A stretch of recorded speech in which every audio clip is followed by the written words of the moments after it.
Sandy Brondello is out. The entire WNBA just got flipped upside down. You don't fire the coach who just brought you a championship unless there's something you're trying to hide. And you definitely don't send her packing if you're not scared of what comes next. So when the New York Liberty let Sandy Brondello go, it didn't just shake the league, it unleashed it. Because now she's out there free and every team knows it. And there's one name that keeps coming up. Caitlin Clark.01 is sweating harder right now than Stephanie White. If you're here for the real story, not the filtered, safe version, hit subscribe.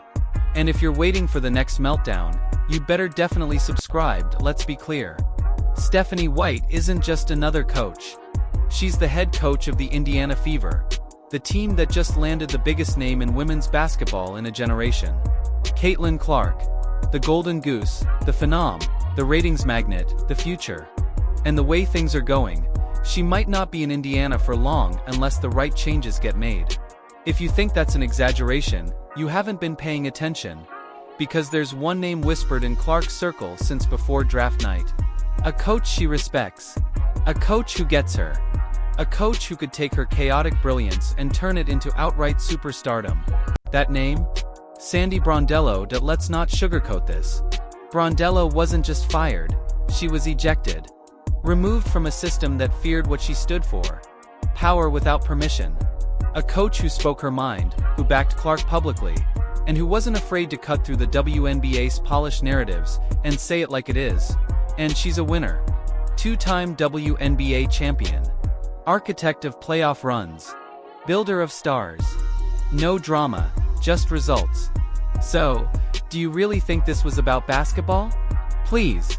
This was political. Strategic. The league is choosing control over chemistry. And now the cracks are showing. Right in the middle of it all? Stephanie White. Holding onto her seat as the storm builds around her. Fans aren't just talking anymore, they're demanding. Brondello to Indiana. Brondello with Clark. Brondello is running the Fever like a laboratory of basketball brilliance. And here's the thing. We already saw it. At the 2025 All-Star Game, the world caught a glimpse of something the league hoped you'd miss. Chemistry. Real, undeniable chemistry between Caitlin Clark and Sandy Brondello. Brondello was coaching that night. Clark was starting. The plays flowed. The spacing was perfect. And Clark? She looked unlocked.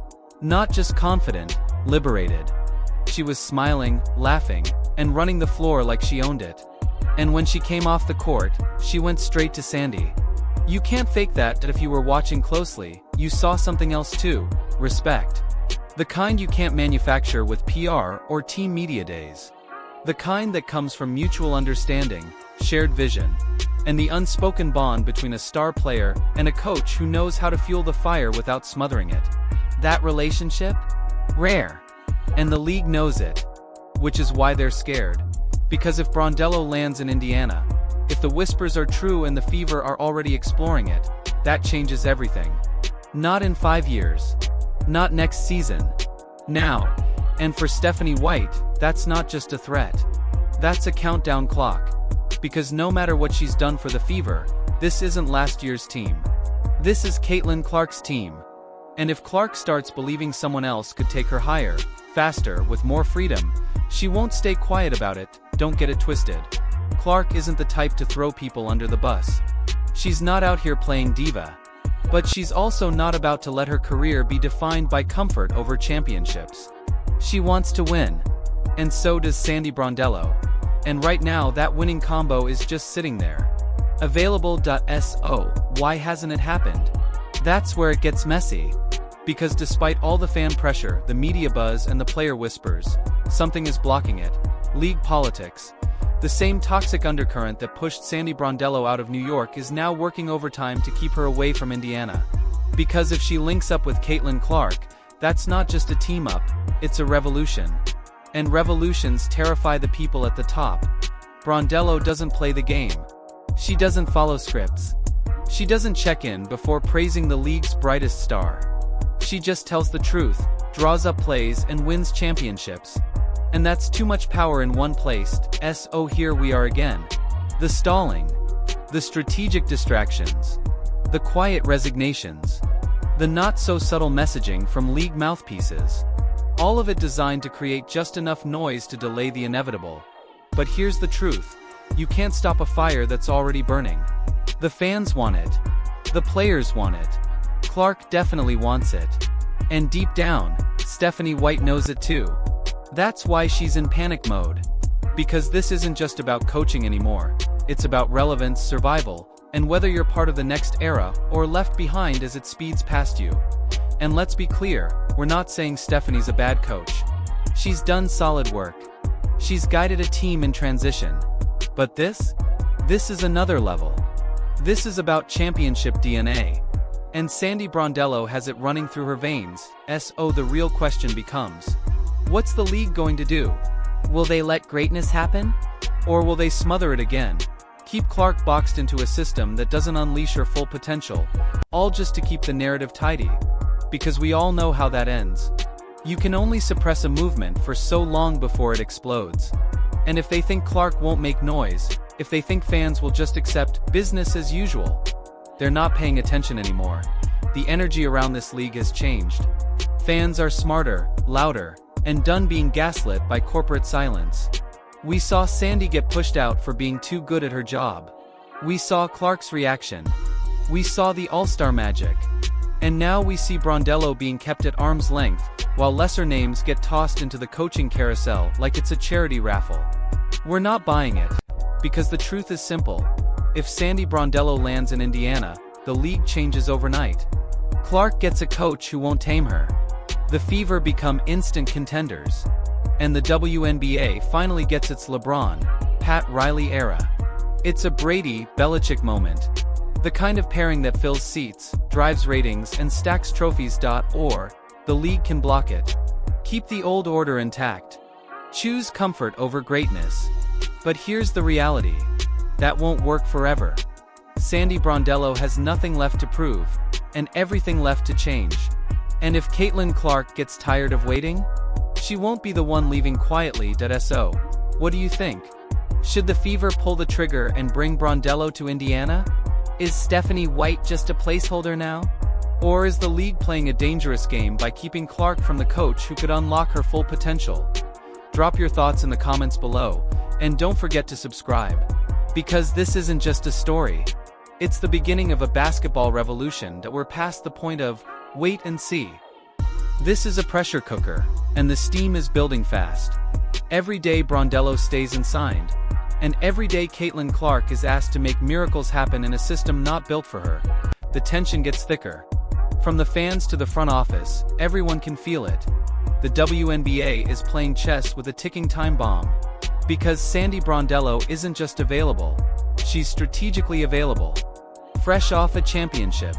Backed by players. Respected across the league. And let's not forget, fired under circumstances that reek of interference and image control. Now the fans are doing what the league refuses to do, connecting the dots. And the questions are only getting louder. Why would an elite coach be tossed to the curb like that? Why hasn't Indiana called her? Why are we pretending everything is fine when we all saw the chemistry between Clark and Brondello light up the All-Star game? You don't get that kind of synergy twice. That's once-in-a-generation stuff. But instead of seizing the moment, the league is stalling. Spinning. Trying to patch together excuses about direction and continuity. Please. The real reason Sandy hasn't been hired in Indiana? Politics. Power. Because a Clark-Brondello partnership doesn't just win games. It rewrites the balance of power in the W. Suddenly, you have a star who doesn't need protection and a coach who doesn't need permission. Independence. Influence. A team that doesn't need to be told how to move, because they already know how to lead. And that terrifies the people upstairs. Now, let's talk about Stephanie White. Her situation isn't just pressure, it's survival. She sees the rumors. She reads the headlines. She watches the fan montages and hears the calls from former players begging for this Brondello, Clark era to become real. And yes, she's doing what she can, keeping the locker room steady, working Clark into the system, and trying to manage the storm. But here's the real question. What is she building toward? Because if it's not a championship, if it's not maximizing Clark's generational talent, then what is it? A holding pattern? A safe bet? More mediocrity? That's not going to fly anymore. The Fever fanbase isn't just watching. They're awakening. They've had a taste of greatness, and they want more. This isn't the Clark who dominated at Iowa. This is Clark forced into a system, still running like it's 2019. And Brondello? She's not the type to wait for permission to define her team's identity. She creates it. She doesn't recycle plays and hope something clicks. She builds machines. Tactical. Aggressive. Creative. She trusts her stars. Gives them space. Holds them accountable without boxing them, and that's exactly what Clark needs. Not a chaperone. Not a handler. A partner. And right now, Brondello is the only free agent coach proven to handle big personalities, balance ego with execution, and keep a locker room functional under pressure. Why isn't that an automatic hire? Because once that duo clicks, the league doesn't control the storyline anymore. Clark wouldn't need PR protection. She'd have a coach who understands her game, lets her lead, and checks her when necessary. That balance is rare. And the league knows it. Brondello and Clark wouldn't just build a team. They'd build a movement. And for a league still obsessed with hierarchy and message control, that's terrifying. And here's where it gets wild. Fans are already organizing. They're posting highlight reels of Clark under Brondello, breaking down all-star rotations, comparing Liberty sets to Fever sets, and the differences are staggering. Under Brondello, Clark moved off-ball, hit pull-ups in rhythm, and carved defenses apart. Spacing wide. Confidence sky-high. Now, she's dragging her team through half-court mud, forced into schemes that don't fit her skill set. For what? To protect a coaching seat. Because let's be honest, if Sandy doesn't go to Indiana and Clark struggles again, the blame won't fall on Clark. It'll fall on the bench. Fans will ask the one question already burning. Why didn't we make the move when we had the chance? And when that moment comes, coaching tenures end. Everyone knows it. Including Stephanie White. So the question isn't should Sandy Brondello go to Indiana. It's, how long can the league hold it back before the dam bursts? Because the second she walks into that locker room, everything changes. The Fever stops being a work in progress, and becomes a problem for the entire league. Clark plays with freedom again. Wins pile up. Fans flood arenas. And suddenly, Indiana isn't just a storyline. They're the centerpiece of the WNBA. That's the power of one coaching move. And right now, that move is being delayed. Not because it doesn't make sense, but because it makes too much sense. But here's the problem for the league. They can't hold it much longer. Clark won't wait forever. Brondello won't sit still. And the fans? They've already turned this into a movement. If the Fever doesn't make this happen, it won't just be a missed opportunity.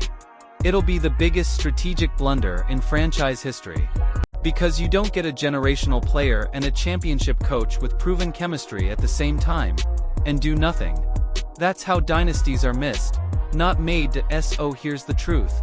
This isn't just about coaching. It's about whether the WNBA has the courage to let greatness happen when it's staring them in the face. For Indiana, this is the moment. Don't play it safe. Don't wait for permission. Don't manage Caitlin Clark. Let her lead, and give her the coach who can take her to the next level. Because if you don't, somebody else will. What started as a firing is now the defining power struggle of the season. At the center, Stephanie White versus Sandy Brondello. But it's bigger than two coaches. They're two philosophies. Two futures. One ends in greatness. The other ends in headlines no team wants. Clark was frustrated. Locker room tension. Generational talent wasted. And that's the truth. Because you can't cage Caitlin Clark. Her chaos is the game breaker. And if the league keeps pretending otherwise, they're not just risking a season. They're risking an era. And most importantly, you can't treat Caitlin Clark like she's interchangeable. She's not. But that's exactly what Stephanie White's system does. It locks her into a rigid setup with no room for improvisation. The plays are safe. The tempo is slow. The motion is predictable. Sure, it looks organized. On paper, it looks like basketball. But it's not Clark's basketball. And it's not Brondello's basketball either. That's what makes this so explosive. Sandy Brondello is the exact opposite of what Clark is stuck in now. She doesn't mute her stars, she amplifies them. Look at her track record. She coached Diana Taurasi, let her stay fiery, vocal and unfiltered, and got her best years. She coached Brittany Griner into MVP-level dominance. She turned the Liberty from chaos into a championship squad without dimming the flash of Sabrina Ionescu or Betnija Laney. Brondello knows how to balance fire with function. And Clark? She is fire. She needs a coach who can hold the reins without clipping her wings. Stephanie White, on the other hand, is still trying to make Clark fit a system that isn't built for her. And it shows. The fever looks hesitant. The rhythm is off. The spacing is broken. Clark is forced into constant isolations, no help side movement, her off-ball strengths wasted, her pick-and-roll mastery underused, and her transition wizardry bottled up. And the worst part? You can see it in her face. Clark is frustrated. She's trying to lead, trying to play the role, but her body language doesn't lie. The head turns after broken plays, the glances at the bench, and the visible gap between what she wants to do and what she's allowed to do, that's a leak in the dam. And the second it goes public, the fever will feel the earthquake. If Brondello is still unsigned when that happens, game over for Stephanie White. And it's not just Clark who sees it. The players do too. Veterans. Rookies. Everyone knows when a system is too slow, too tight, or too restrictive. And when you've got a player like Clark, who could be running circles around defenses, but instead she's chucking 28-footers out of necessity, not choice. That's a broken system. Here's the scary part for Indiana. Sandy Brondello is sitting, waiting, watching. Not begging. Not chasing. Just ready. She knows her value. She knows the timing. And she knows this game better than the people trying to politic her out of it. The league might think they can bury this story. Might think fans will forget. Might assume Clark will just adjust. But you can't outspin results. The games speak for themselves. And right now, Clark's impact is being dulled. Not because she's underperforming, but because she's undersupported. She's being asked to shine through systems designed to dim her. Meanwhile, the one coach who could unleash her is treated like an outsider. Here's the irony. Brondello is the only one who can protect the league from itself. Let that sink in. Because if the WNBA keeps blocking this partnership, they're not just messing with a roster. They're risking the Clark wave. The wave that sold out arenas, drove new TV deals, and put the league into the mainstream spotlight. And all of that is at risk of being wasted because of pride and politics. This isn't just a coaching decision. It's a business decision. And right now the business is suffering. As long as this pairing is blocked, the narrative stays fractured. Fans get angrier. Games get clunkier. Ratings dip. Players get frustrated. And eventually, Clark walks. Don't think she won't. She's not chained to the WNBA like past generations. She has options. She has leverage. And if she's not allowed to play her game with her coach, respected as the game changer she is, she'll go where she is. And then it won't just be a missed hire. It'll be the biggest fumble in league history. Because let's be real, there's only one path to something iconic. Something revolutionary. Clark and Brondello together. Picture it. Spacing. Movement. Swagger. A team that runs like a machine but dances like jazz. Clark is not trapped by plays but unleashed through them. Every screen a weapon. Every rotation is tight. Every possession is a threat. That's basketball that sells. That grows the game. That builds dynasties. That gets remembered. But if Indiana doesn't move fast, and the league keeps playing games, someone else will. Maybe a new franchise. Maybe an expansion team. Maybe even an international squad with a blank check and no patience for politics. Because one way or another, someone will unlock Caitlin Clark. And when that happens, it's over. She'll break records, shift culture, and redefine the way basketball is played and watched. The only question is, will Indiana be the place where that happens? Or just another footnote in her origin story? So, what do you think? Has Stephanie White run out of time? Is the league playing games with Clark's career? Should the Fever drop everything and bring in Sandy Brondello before it's too late? Leave your thoughts in the comments, and hit subscribe if you want to stay ahead of every twist in the league's most explosive storyline. Because this isn't just another season, this is the moment. And if Indiana misses it, They won't get another.